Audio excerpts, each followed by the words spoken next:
그러셔가지고 녹화를 좀 하겠습니다. 자, 이번 시간에는 여러분 교재 234페이지에서 그동안 우리가 정리했던 소득세 개념, 소득세 총설에 관한 문제를 풀면서 앞에서 공부한 것을 복습하고 그런 다음에 소득 공제와 세 공제로 넘어가는 그런 시간을 갖겠습니다. 자, 먼저 234쪽 1번 문제, 다음 중 종합과세가 되는 소득으로 옳지 않은 것은 이랬습니다. 종합과세가 되는 것이 있고 안 되는 것이 있죠. 자, 종합과세가 되는 것과 안 되는 것, 예를 들면 분리과세라는 건 종합과세 안 하죠. 그 다음에 분류과세 되는 거 어떻게 해요? 분류과세, 퇴직소득이나 양도소득 종합과세 안 하죠. 예. 자, 종합과세 되는 소득으로 옳지 않은 것, 즉 종합과세 하지 않는 것을 찾으라는 얘기인가요? 자, 1번 뇌물, 알선수재 및 배임수재에 의한 받은 금품은 무조건 종합과세 합니다. 예. 왜냐면은 뇌물 받고 원천징수를 할 리가 없으니까 5월달에 종합과세에 이건 무조건 포함해야 돼요. 예. 그래서 이건 종합과세에 해당이 됩니다. 다음 2번 출자 공동사업자의 배당. 자, 이게 우리 배당소득에서 출자 공동사업자의 배당은 종합과세에 해당이 됐었죠. 예, 조금 있다가 한번 그 해당 페이지를 한번 열어보도록 하겠습니다. 예, 그 금융소득의 마지막에 있는 표였어요. 자, 그 다음에 부동산업 및 임대업에서 발생하는 소득.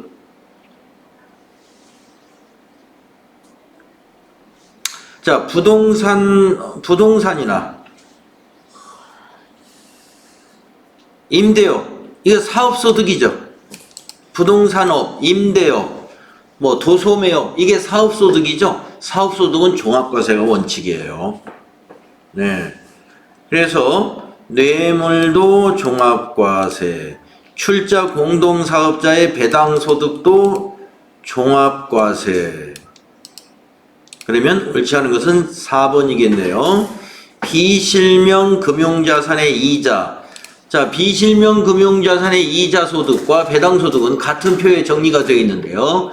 비실명 금융자산에 대해서는 최고 90%까지 원천징수를 하기 때문에 만약에 종합과세 해버리면 종합과세 세율이 제일 높은 것이 90%짜리는 없단 말이에요. 네, 6%부터 42%까지 있죠. 그렇기 때문에 비실명 금융자산의 이자는 종합과세를 하지 않습니다. 분리과세로서 종결해버려요. 세금을 더 할인받을 우려가 있기 때문에 그래서 4번이 종합과세 되지 않는 무조건 분리과세에 해당이 됩니다. 자, 여러분 여기 몇 페이지로 한번 가보시냐면은 저기 우리 그 페이지를 접어놓고 자주 좀 왔다 갔다 하시면서 보셔야 됩니다. 그래야 눈에 그 표가 어느 정도 들어오게 되는데요. 자, 소득세에서 금융소득의 마지막 페이지가 119페이지에 있네요. 여러분 119페이지에 있는 표. 119페이지.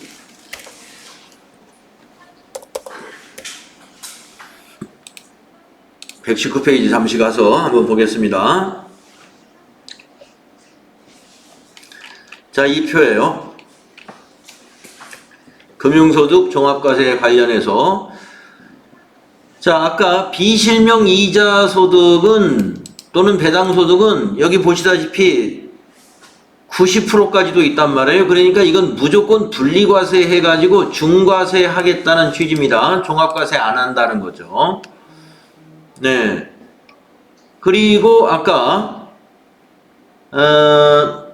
출자 공동 사업자의 배당소득이 하나 있었죠? 아까 문제에서. 네. 그거는 종합과세돼요. 출자 공동기업의 배당소득 무조건 종합과세에 해당이 되죠. 그래서 무조건 종합과세되는 금융소득에는 출자 공동기업의 배당소득과 원천징수 되지 않은 이자나 배당소득이 무조건 종합과세입니다. 그래서 아까 2번에 있던 출자 공동기업의 배당소득 요거는 종합과세 항목에 해당이 되는 거예요. 그래서 이 표를 여러분이 머릿속에 잘 정리해 주셔야 돼.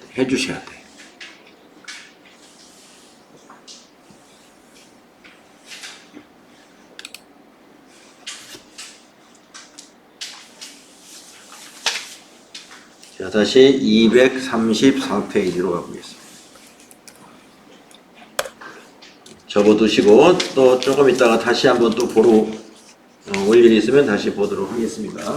페이지 접어두시고요. 다음 2번 문제. 다음 중 소득세에 대한 설명으로 옳지 않은 것은 1번 퇴직소득과 양도소득은 다른 소득과 합산하지 않고 분류과세한다. 맞았죠? 다음 2번 비거주자는 국내 원천소득에 대해서만 소득세 납세 의무를 가진다. 비거주자는 국내 소득에 대해서 과세하고 거주자는 국외 모든 소득에 대해서 납세 의무를 가지는 거죠. 맞습니다. 3번 소득세는 부가과세 제도를 채택하고 있으므로 틀렸네요. 신고납부 제도를 채택하고 있어요.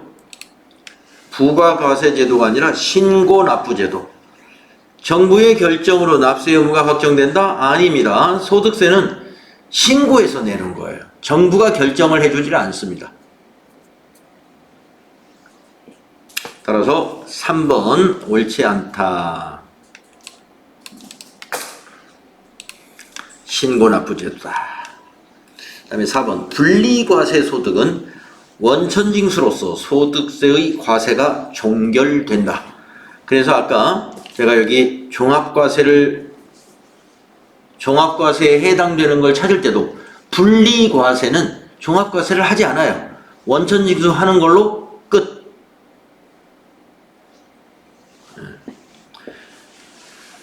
4번도 맞았습니다. 자, 다음은 3번 문제로 가보겠습니다. 다음 중 소득세법에 대한 설명으로 틀린 것은 이랬는데요. 네. 자, 1번 거주자는 국내에 주소를 두거나 183일 이상의 거소를 둔 개인을 말한다. 맞습니다. 거주자는 국내에 주소가 있는 자 또는 183일 1년이 365일이잖아요. 365일의 절반 이상 거소를 둔 개인을 거주자라고 합니다. 그 다음에 2번 구성원 간 이익의 분배 방법이나 분배 비율이 정해져 있지 않은 단체는 정해져 있지 않으면 그 단체에 대해서 과세한다고 그랬죠? 그 단체를 1거주자로 보고 과세한다? 맞습니다. 분배 방법이 정해져 있지 않으면 단체를 거주자로 보고 과세하고 분배 방법이 정해져 있는 단체는 개인에게 과세를 합니다. 그 단체의 회원들에게. 3번은요. 거주자가 사망한 경우 해당 과세기간에 소득세 납세 의무가 없다? 아니죠. 사망한 경우에는 과세기간의 개시일로부터 사망일까지를 과세기간으로 해서 납세 의무가 있습니다. 그러면 납세 의무자가 사망해버렸는데 누가 납세를 해야 될까요? 상속자가 납세 의무가 있어요. 네, 사망한 자의 상속자. 그래서 납세 의무가 없어지는 게 아니다 하는 얘기입니다. 그래서 3번 틀린 거예요. 4번은 사업소득이 있는 거주자의 납세지는 어디일까요? 사업장 소재지가 아니라 주소지가 납세지가 됩니다. 예, 개인 사업자들은요, 사업장 소재지가 뭐 예를 들어서 서울이라 하더라도 그 사업자의 주소가 이천시로 되어 있으면 이천시에 납부를 해야 돼요. 소득세를. 주소지 기준이에요. 예, 사업소득자, 법인이 아닌 개인 사업자들을 가리키는 거예요. 예, 개인 사업자의 납세지는 개인 사업자의 소득세 납세지를 말하는 거예요. 부가가치세 얘기가 아니에요. 부가가치세는 사업장에 내는 거예요. 부가가치세는 사업장에 있는 관할 소재지, 그 세무서에. 그런데 소득세는 개인 중심이에요. 소득세는 사람 중심. 그래서 거주자, 그 사업자의 거주자의 주소지가 납세지가 된다. 우리 부가가치세법 정리할 때는 어땠습니까? 부가가치세법의 납세지는 사업장이 주소지였죠? 네. 그래서 3번이 여기서 틀린 거였습니다. 다음에 4번 문제 보겠습니다. 다음에 거주자 중 종합소득을 확정신고하여야 하는 자는, 이게 무슨 말이냐면 종합소득에 포함되는 것을 말하는 거예요. 확정신고한다는 말은 5월 달에 종합소득 신고를 해야 되는 자는 이랬습니다. 자, 다만 연말정산 소득은 소득세법에 따라 연말정산이 되었다고 가정을 하자. 한번 볼까요? 1번. 근로소득과 퇴직소득만 있는 자 그랬네요. 자, 일단은 퇴직소득은 해당 자체가 안 됩니다. 왜죠? 분류과세니까 종합과세 항목이 아니에요. 그래서 이제 일단 퇴직소득은 제외를 해놓고, 그렇다면 이 사람은 근로소득만 있는 사람이네요. 종합과세 세목이 6가지가 있죠. 이배사, 근연, 기, 이렇게 6가지의 세목이 있는데 그 중에서 근로소득만 있는 자는 연말정산으로 끝나요. 5월달에 별도의 신고를 안 합니다. 그래서 신고하지 않는다. 1번은 아니고. 그럼 2번을 볼까요? 분리과세 이자 소득과. 자, 분리과세는 어떻게 해요? 종합과세 안 하는 거죠. 공적연금 소득만 있는 자. 자, 그러면 이 사람은 분리과세가 되는 이자 소득이 있으니까 이자 소득에 대한 종합과세는 없는 것이고, 그러면 공적연금만 받는 사람이에요. 공적연금만 받는 사람도 근로복지공단에서 연금공단에서 연말정산을 하는 것으로 끝납니다. 종합과세 없어요. 다음에 3번. 근로소득과 공적연금 소득만 있는 자. 이 사람은 근로소득 외에 연금소득이 있죠. 예. 공적연금만 있으면 종합과세 안 하는데 또 근로도 해요. 근로소득, 그러면 2개를 합쳐서 종합과세에 해야 됩니다. 그래서 3번 해당되겠네요. 3번. 다음에 4번은 보세요. 공적연금 소득과 퇴직소득만 있는 자. 그러면 아까도 말씀드렸다시피 퇴직소득은 이건 빼고 생각해야 돼. 퇴직소득하고 양도소득은 종합소득 항목 자체가 아니니까 그건 제외해놓고 나머지를 생각하세요. 그러면 공적연금밖에 없는 소득자죠. 아까 2번에서 공적연금만 있으면 종합소득 신고 안 한다고 그랬습니다. 확정신고 없어요. 그러니까 4번도 해당이 안 돼요. 네, 이 사람만 해당이 됩니다.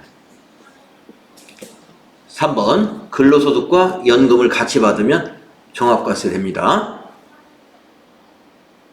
네. 그러니까 이제 공적연금이 교사들 받는 연금 또는 공무원이 받는 연금이에요. 그래서 공무원을 퇴직하고 공무원 연금을 받고 있는데 다시 자기가 어떤 사업장에 또 근로자로 또 취직을 했어요. 그래가지고 근로소득까지 발생합니다. 그러면은 근로소득은 연말정산을 하죠. 또 공적연금, 공무원 연금 받고 있죠. 공무원 연금과 근로소득을 합쳐서 5월 달에 종합소득 확정신고 대상자가 된다. 이런 얘기입니다. 근로소득만 있으면 해당 안 돼요. 그런데 연금소득이 같이 있기 때문에. 자, 그 다음에 5번 문제로 가볼게요. 자, 다음 중 소득별 수입 시기로 옳지 않은 것은, 이게 사실 가장 좀 복잡해 보여요. 수입 시기가. 어떤 거는 뭐 지급받는 날, 이자 같은 경우에. 근데 또 어떤 거는 또 약정한 날, 지급받기로 한 날, 이런 거란 말이에요. 그래서 이게 좀 오락가락 하는데, 되게 어떤 공적이고, 우리가 어떤 그 법률적인 것은 약정주의를 채택을 해서 약정한 날을 수입 시기로 보는 경우가 있고요. 그 다음에 좀 사적인 거, 공적인 면이 좀 떨어지는 것들은 실제로 지급받은 날, 뭐 이렇게 판단을 하시면 됩니다. 자, 그러면 1번부터 볼까요? 보통예금의 이자, 지급받는 날입니다. 보통예금이라는 건 우리가 언제 이자가 발생할지 모르잖아요. 이걸 미리 며칠 날 보통예금 결산한다 이런 거 없죠. 지급받는 날이 수입시기 맞고요. 2번 무기명 주식의 배당. 자, 무기명 주식이라는 건 기명 주식하고 다른데, 기명 주식은 그 주주총회의 처분 결의일이에요. 기명 주식은. 그런데 무기명 주식의 경우는 지급받은 날이 수입 시기가 됩니다. 지급받은 날. 그래서 이게 틀렸습니다. 무기명 주식은 지급받은 날, 기명 주식은 처분 결의일 날, 이렇게 나누어져요. 그래서 이것도 수입 시기가 앞에서 배당소득, 이자소득 부분에서 수입 시기가 굉장히 복잡하게 쫙 있었습니다. 근데 여러분 그거 암기하려고 하다 보면 제 생각에는 그 문제가 나와봐야 한 문제 나오는 건데, 수입 시기에 대해서 너무 공부할 양이 많아요. 그래서 좀 우리가 경제적인, 효율적인 공부를 하기 위해서 제가 수입 시기까지 여러분, 수입 시기는 적당히, 여러분이 봐서, 이건 약정주의를 채택해야 되겠는데, 그러면은 무슨 결의일 날, 받기로 한 날, 이런 걸로 하고, 좀 사적인 것들은 실제로 지급받은 날, 이런 식으로 판단을 좀 하시면 좋겠다. 자, 그래서 법인세법에 따라서 처분된 기타 소득이라고 그랬어요. 그러면 법인세법에 따라서 처분이 확정된 날이 있겠죠? 그래서 법인의 해당 사업연도 결산이 확정된 날, 이날이 수입 시기가 된다. 그 다음에 잉여금 처분에 의한 상여금, 그러면 이것도 잉여금 처분을 주주총회에서 결의할 거란 말이에요. 그래서 처분 결의일 날, 이렇게, 이건 맞는 내용입니다. 2번이 틀렸어요. 다음에 6번 문제. 원천징수에 대한 설명으로 옳지 않은 것은, 우리 소득세의 특징 중에 원천징수라는 특징이 있죠. 소득을 지급하는 자가 원천징수 하도록 되어 있습니다. 그래서 은행에서는 이자를 지급할 때 이자 소득자에게 원천징수를 하고 있고, 또 사업자는 급여를 지급할 때 그 근로자의 근로소득세를 원천징수하고 있고, 이렇단 말이죠. 자, 옳지 않은 것은 1번부터 보겠습니다. 분리과세 대상 소득은 별도의 확정신고 절차 없이 원천징수로서 납세 의무가 종결되는 것이다. 맞았죠? 분리과세 대상 소득의 대표적인 거 하면은 아마 복권을 여러분이 떠올리시면 좋아요. 복권, 기타 소득, 무조건 분리과세에 해당이 되죠. 그래서 복권은 확정신고라는 걸 하지 않습니다.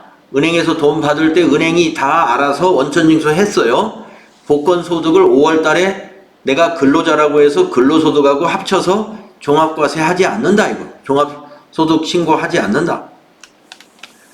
1번 맞았습니다. 2번, 금융소득이 연간 1,500만 원을 초과하는 경우에는 원천징수 후에 종합소득에 합산된다. 여기가 틀렸네요. 1,500만 원을 초과하는 것이 아니라 2천만 원이죠. 금융소득이 연간 2천만 원을 초과하면 원천징수도 하고 종합소득 나중에 합산해가지고 다시 한번 확정신고를 해줘야 돼요. 네. 그래서 2번이 옳지 않다. 2천만 원이라는 거 기억하십시오. 그 다음에 3, 4번 맞는 거니까 읽어볼까요? 연 300만 원 이하의 기타 소득 금액은 거주자의 선택에 의하여 분리과세하거나 종합과세한다. 예, 기타 소득은요, 연 300만 원 이하는 선택적인 분리과세입니다. 분리과세하고 싶으면 분리과세하고, 종합과세가 유리하다고 판단되면 종합과세 확정신고하면 되고. 맞아요. 다음에 4번. 근로소득에 대해서는 매월 원천징수 후 다음 연도 2월분 근로소득 지급 시 연말정산을 한다. 맞죠? 4번. 네. 근로자분들이 다 여기에 해당이 되죠. 자, 7번 문제로 갈게요.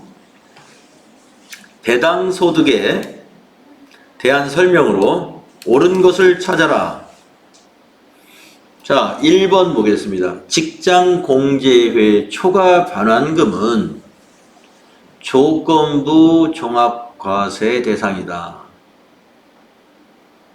직장공제회 초과 반환금은요, 우리가 직장을 퇴직할 때 공제회에 불입했던 것보다 더 많이 받는 이자 소득에 해당되는 건데, 이거 조건부 종합과세가 아닙니다. 예, 무조건 분리과세예요, 이거는. 조건부 종합과세가 아니라 무조건 분리과세다. 아까 거기 그 페이지에서 나온 문제예요. 아까 우리가 몇 페이지 적어놨었죠? 조금 전에 119페이지 적어놨죠? 119페이지 다시 가보세요. 직장공제 초과반환금 거기 직장공제 초과반환금 무조건 분리과세 두 번째 줄에 있죠? 직장공제의 초과반환금은 무조건 분리과세입니다. 그래서 조건부 종합과세 틀렸어요. 다음에 2번 비영업대금의 이익, 이것도 거기에 그 페이지에 나옵니다. 비영업대금의 이익은 원천징수를 25% 한다. 예, 비영업대금의 이익은 우리가 일반 이자소득은 14%를 하는데 이거 25% 맞습니다. 그래서 옳은 것은 그럼 2번이 맞았겠네요. 거기 보시면 원천징수세율 비영업대금에 대한 이익은 25%로서 조건부 종합과세에 해당이 되죠. 이거는 비영업대금의 이익은 조건부라는 게 뭐예요? 그 위에 있는 무조건 종합과세하고 합쳐서 2천만 원 초과하면 종합과세 한다는 그런 뜻입니다.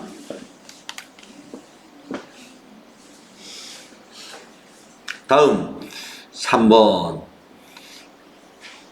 비과세 및, 그러면 이제 답은 2번인데 3번은 뭐가 틀렸나 봅시다. 비과세 및 무조건 분리과세 대상을 제외한 금융소득을 합산하여 비과세하고 무조건 분리과세 되는 걸 제외한 거. 그러면은 그 무조건 종합과세하고 조건부 종합과세만 남겠죠? 그것을 합산해서 1,000만 원을 초과하면 종합과세가 된다. 1,000만 원이 아니라 아까 2천만 원이라고 우리 여기 그 위에 있는 문제 할 때 나왔죠? 2천만 원을 초과해야 종합과세입니다. 그러면 4번은 또 뭐가 틀렸나 봅시다. 법인세법에 의하여 처분된 배당의 수입 시기는 아까 여기 법인세법에 따라 처분된 배당. 예, 이거는 결산 확정일이라고 그랬죠. 수입 시기는 법인의 당해 사업연도의 과세기간 종료일이다. 아니고, 예, 결산의 확정일이다 이거예요. 과세기간 종료일이 아니라 결산 확정일이다. 그래서 4번도 틀렸습니다.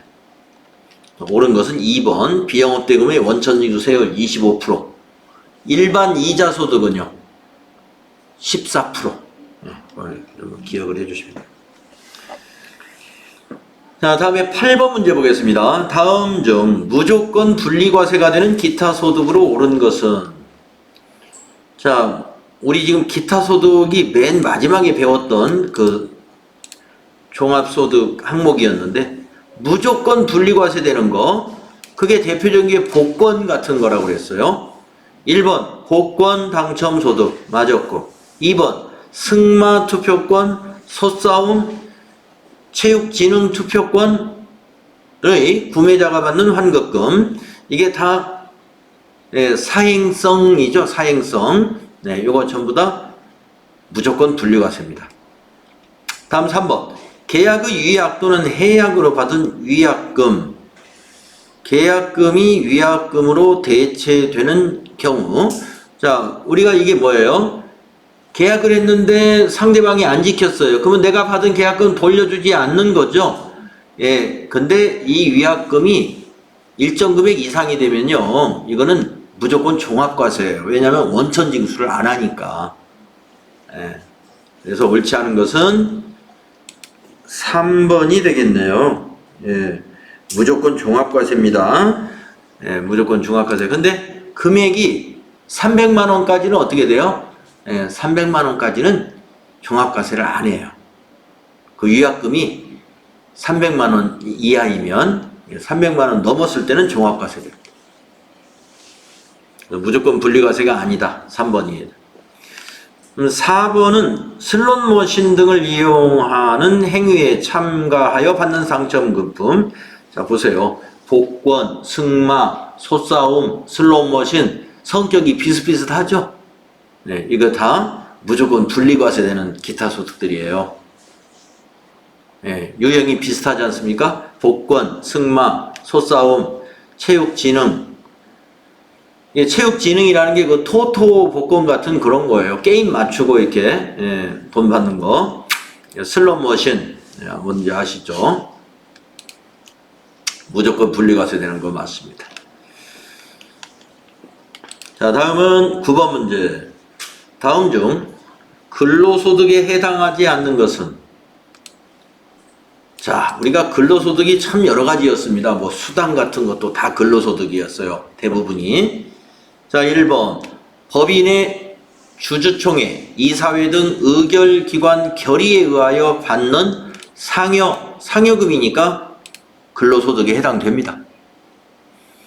2번 비출자 임원과 종업원이 사택을 제공받음으로써 얻는 이익, 이거는 아니죠. 주택이 아니고 사택, 회사죠, 회사.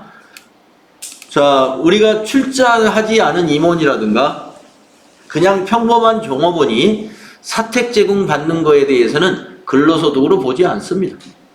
그래서 2번이 근로소득이 아니다. 그 다음에 연 또는 월 단위로 받는 여비, 매달 얼마씩 받아요. 여비를. 실비가 아닌 거잖아요. 이건 근로소득으로 봅니다. 과세해가지고. 그 다음에 업무를 위해 사용된 것이 분명하지 않은 기밀비, 판공비, 교재비, 이거 다 급여로 볼 거예요. 그래서 근로소득으로 과세합니다. 2번이 과세되지 않는 거다.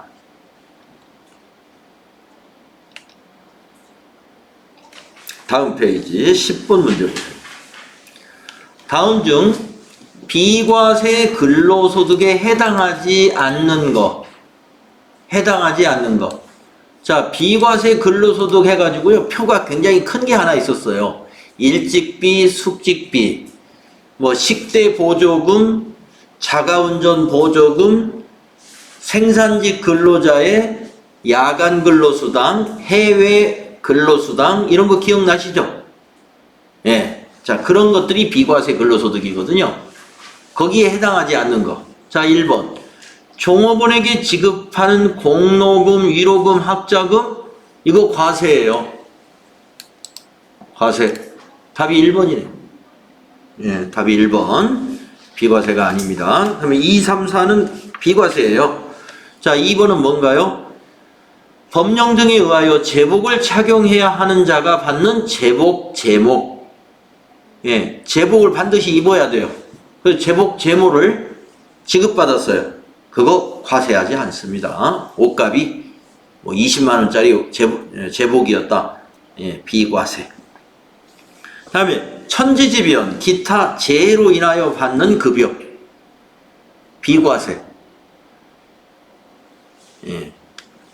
천재지변으로 받는 급여, 이건 비과세. 그 다음에 근로자가 사내 급식을 통해 제공받는 식사, 음식물, 비과세.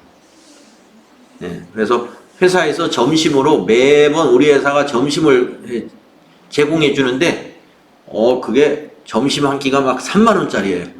그걸 한 달 내내 제공받았어요. 거기에 대해서 과세하지 않습니다. 그래서 근로자가 사내 급식을 통해서 제공받는 거, 그거 과세하지 않는다. 1번이 답입니다. 1번만 과세예요. 이거는 근로소득으로 보는 과세. 나머지는 비과세. 다음 11번. 자, 같은 문제입니다. 비과세 근로소득에 해당하지 않는 거. 자, 1번. 법령 등에 의하여 제복, 이거 아까 비과세라고 그랬죠? 예. 2번. 종업원이 사택을 제공받으면서 얻는 이익, 사택이니까 비과세죠. 다음, 법인세법에 따라 상여, 이거는 상여금이니까 과세. 법인세법에 따라서 상여로 처분됐다, 이거 상여금과 똑같은 거예요. 그래서 과세. 그 다음에 천재지변, 기타 재해로 인하여 받는 급여는 비과세. 3번이 답이다. 12번도 같은 질문이에요. 소득세법상 근로소득에 해당하지 않는 거. 그러니까 비과세를 찾아야 돼, 이거는. 근로소득에 해당하지 않는 거 하면은 총급여에 해당하지 않는 거. 총급여에 비과세는 넣질 않아요. 소득세법에서 총급여는 비과세는 넣지 않습니다. 자, 1번. 회사에서 지급받는 휴가비, 이거 과세예요. 휴가비는. 그래서 이거는 근로소득에 해당됩니다. 그 다음, 출자 임원이 회사로부터 사택을 무상으로 제공받음으로써 얻는 이익, 이거 과세됩니다. 왜냐? 출자 임원이니까. 출자 임원이라는 건 주주라는 거예요. 주주. 그래서 이것은 과세됩니다. 다음, 세 번째, 대기업 종업원이 회사로부터 주택구입자금을 무상으로 대여받음으로써 얻는 이익. 중소기업은 주택구입자금을 무상으로 대여받아도 그 이익에 대해서 과세하지 않지만 대기업은 과세하죠.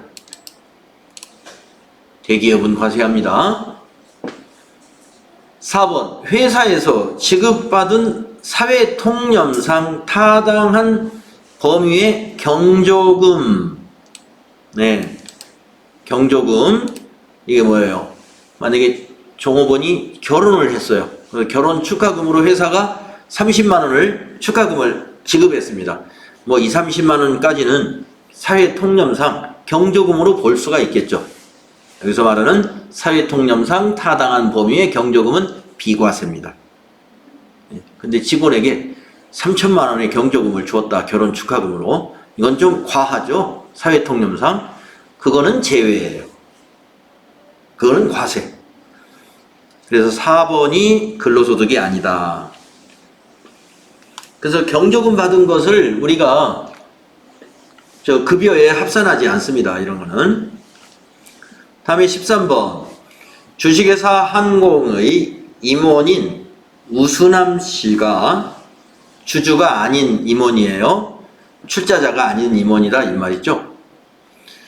회사에서 받은 금품이나 이익은 다음과 같다. 다음 중 우수남 씨의 근로소득에 해당하는 것은? 우수남 씨가 주주입니다. 주주가 아니에요. 주주가 아닌 그냥 일반 종업원과 같은 사람이에요. 임원이, 직급이 높은 사람이죠. 임원이니까. 자, 근로소득에 해당하는 것을 찾아보겠습니다. 우수남 씨가 사택을 제공받았네요. 그러면 이거 근로소득 아닙니다. 사회통념상 경조금을 받았어요. 근로소득 아닙니다. 임직원의 고의 외에 업무상 행위로 인해 손해의 배상 청구를 보험금의 지급 사유로 하고 우수남 씨를 피보험자로 하는 보험의 보험료를 받았는데요. 어떻게 받았냐면 회사에서 어떤 사고가 발생한 거예요. 손해가. 근데 그게 보험에 가입이 돼 있어. 근데 피보험자를 우수남 씨로 해서 우수남 씨가 그 보험금을 받게 되었다 이런 얘기죠. 네, 요거 아닙니다. 근로소득 아니에요. 다음에 4번 우수남 씨가 퇴직함으로써 받는 소득으로서 퇴직소득에 속하지 아니하는 소득이 있었대요. 이것은 급여예요. 그래서 이것은 근로소득에 해당이 됩니다. 퇴직금을 지급할 때 만약에 퇴직을 원래 퇴직 날짜보다 1년 또는 2년 앞당겨서 퇴직할 때 회사가 지급해주는 돈이 있어요. 그것이 퇴직금에 해당되지 않는 소득입니다. 이거는 급여로 보고 근로소득으로서 과세를 해요. 물론 퇴직금도 과세는 합니다. 퇴직소득 세를 내야죠. 근데 여기서는 근로소득에 해당하는 것이다 라고 했기 때문에 해당하는 것은 했으니까 4번에 퇴직금 외에 추가로 받은 것은 근로소득이다 이 말이죠. 그래서 4번이 답인 거예요. 다음 14번 물어보겠습니다. 다음 중 소득세 과세 대상 근로소득인 것은? 자, 과세가 되는 근로소득. 경조금 아니죠? 비과세예요. 다음 비출자 임원이 사택을 제공받는 이익, 이거 비과세죠? 예. 근로자가 사내 급식으로 받는 식사 비과세예요. 예. 그러면 4번이 과세겠네요. 근로자가 연 1회 지급받는 하계 휴가비 과세됩니다. 답은 4번. 그 다음에 15번 보겠습니다. 소득세법상 비과세 근로소득이 아닌 것은? 자, 비과세 근로소득 아닌 것, 즉 과세되는 걸 찾아봅시다. 고용보험법에 따른 실업급여 비과세예요. 우리가 직장 다니다가 퇴직을 회사의 사정에 따라서 퇴직을 하게 되면은 고용보험 복지센터에 가서 실업급여 신청해서 실업급여 받죠. 여기에는 근로소득세를 과세하지 않습니다. 비과세. 실업급여는 비과세. 다음 전투경찰 순경이 받는 급여. 전투경찰은 의무죠. 군인과 같은 거예요. 그래서 군인들 봉급에 과세하지 않습니다. 그래서 비과세. 종업원이 받는 학자금, 종업원이 받는 학자금 과세. 일부 비과세 성격이 것도 있어요. 그러나 원칙적으로 학자금 과세가 된다 하는 거. 15번이 3번입니다. 답은 3번. 자녀학자금이라고 하는데 자녀학자금이니까 확실히 과세예요. 종업원 본인의 학자금은 비과세 되는 부분이 있어요. 한도 내에서. 다음에 4번 실비 변상 정도의 숙직료, 숙직비, 일직비는 비과세. 그래서 15번은 3번이 답이네요. 네, 이렇게 우리가 문제를 풀면서 앞에서 정리했던 우리가 쭉 정리했던 것들이 좀 자리를 잡아 나가야 됩니다. 다음에 16번 문제 보세요. 근로소득으로 보는 것은, 근로소득으로 본다는 것은 과세하는 것을 말하는 거예요. 과세하는 것이 이 보기 4개 중에 1개가 있다 이거예요. 자, 1번 근무하는 회사에서 받는 경조금 중에 사회통념상 타당한 범위 내의 금액은 근로소득이 아니라고 그랬죠? 네. 아닙니다. 보는 것이 아니고. 다음 회사에서 주택 구입자금을 무상으로 대여받음으로써 얻는 이익인데 이 회사가 대기업이래요. 그러면 이것은 근로소득으로 봐야죠? 답은 2번입니다. 국민연금법에 따라서 사용자가 부담해 주는 거 비과세, 산업재해보상법에 따라 받는 연금, 산재에서 주는 연금은 비과세예요. 2번이 돼, 답이 2번인 것이죠. 다음 문제 보세요. 17번. 다음 중 비과세 근로소득은 어느 것이냐? 자, 비과세를 찾아봅시다. 대기업 종업원이 주택 구입에 소요되는 자금을 무상으로 대여받음으로써 얻는 이익은 과세. 대기업 종업원은 과세. 다음에 사무직 직원의 시간의 근무수당 과세. 사무직 직원은 과세고 생산직 직원이 비과세예요. 다음 3번 법인의 종업원이 당해 법인으로부터 부여받은 주식 매수 선택권을 근무하는 기간 중 행사함으로써 얻은 이익 과세. 이건 근로소득에 포함이 되죠? 네. 그래서 비과세가 아닙니다.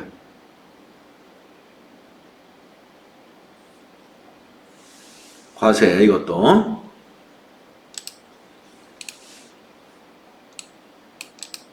다음 4번 종업원이 사택을 제공받음으로써 얻는 이익 비과세. 그래서 답이 4번. 4번이 비과세. 다음에 18번 다음 중 비과세 근로소득에 해당하지 않는 것은, 자, 비과세가 아닌 거 찾아볼까요? 취재수당 월 20만원, 기자면 월 20만원까지 비과세. 예, 기자라고 가정을 합시다.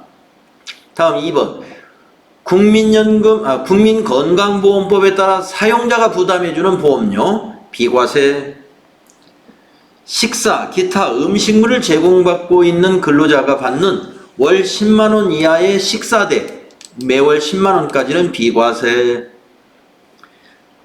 4번 배우자의 출산이나 6세 이하 자녀의 보육과 관련하여 받는 급여로서 월 10만원 이하 비과세. 하면서 다 비과세인가요? 그럼? 비과세 근로소득에 해당하지 않는 거. 음식을 제공받는 데는 예. 3번이 아니네요. 그렇군요. 예, 앞에 거를 제가 건성으로 읽었어요. 음식물을 제공받지 않았을 때 식사대로 월 10만원 이하로 지급해 주는 것이 그게 비과세입니다. 아, 그렇죠. 앞에 그런데 음식물을 제공받고 있는 근로자가 월 10만원의 식사대를 받았다면 이거는 과세예요. 네, 그래서 3번이군요. 3번. 네, 과세. 자, 그 다음에 19번. 다음 중 소득세에 대한 설명으로 옳지 않은 것은 이랬습니다. 소득세 설명. 1번. 퇴직소득과 양도소득은 종합소득에 포함되지 아니한다. 그렇죠? 분류과세니까. 다음 2번. 일용근로소득은 종합과세와 분리과세를 선택할 수 있다가 아니라 무조건 분리과세입니다. 2번 옳지 않습니다. 답이 2번이네요. 일용근로소득은 선택이 아니라 무조건 분리과세. 그 다음에 3번 맞았겠죠? 출자 공동사업자의 배당은 무조건 종합과세. 그 다음에 4번 사적연금 소득이 연 1200만원 이하인 경우에는 분리과세를 선택할 수 있어요. 예, 사적연금 소득은 연 1200만원 이하인 경우는 분리과세를 선택할 수 있다. 4번도 맞았습니다. 다음 20번. 다음 중 근로소득의 귀속 시기 옳지 않은 것은, 예, 귀속 시기가 아주 제일 머리 아파요. 자, 근로소득이니까 그래도 좀 쉽게 판단할 수 있지 않을까요? 자, 1번. 근로소득으로 보는 퇴직위로금. 퇴직금 말고 더 주는 거. 지급받거나 지급받기로 한 날. 네, 그쵸? 네, 이건 맞죠? 네. 그 다음에 잉여금의 처분에 의한 상여. 그러면 잉여금 처분일이 되겠죠. 잉여금 처분에 의한 상여니까 맞습니다. 다음 3번 인정상여. 인정상여라 하는 것은 상여금으로 인정된다는 것입니다. 그러면 결산 확정일이냐? 아니고요. 근로를 제공한 날이에요. 결산 확정일이 아니라. 인정상여는 상여금과 같기 때문에 근로를 제공한 날을 귀속시기로 봅니다. 그래서 3번이 틀렸어요. 급여. 예, 급여하고 같아요. 인정상여, 상여 전부 다 근로를 제공한 날 맞습니다. 3번이 옳지 않다. 자, 문제가 좀 많이 남았죠, 아직도. 예. 그래서 좀 우리가 쉬는 시간을 갖고요.